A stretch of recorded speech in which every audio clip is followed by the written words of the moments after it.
Ma di Armando Gino non conoscete più niente. Come no? E ci sta quella canzone che io ascoltai tempo fa, quella che faceva allora. No. Ecco, posso sentire un pezzetto? Ma quello è lungo. Va bene, ma pure poco. Fatemelo ascoltare. Allora, signori, i posteggiatori della nostra Napoli. Eccoli qua con Allora.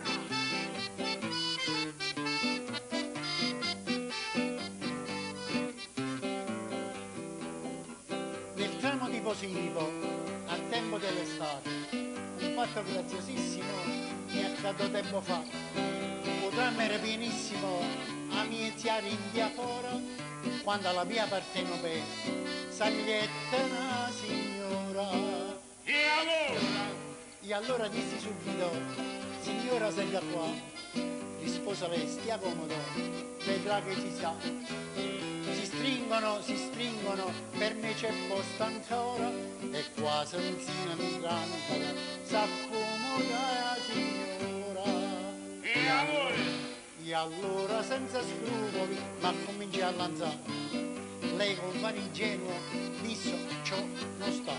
Andiamo prima a Frisio, mangiamo e di buon'ora, io sto all'hotel Vesuvio, lei mi accompagna allora. E allora ebbi una prova di una grande verità, a via Vecchia Vanova la vita mai cagnà. Ecco, io vorrei ancora ringraziare questi tre carissimi amici. E devo dire, lui non ha... cioè, le date sono la cosa importante. Lui ha detto il 73. No, il nostro caro Armando Gini... No, lui è finito nel 45. Quindi su questo io sono documentata comunque.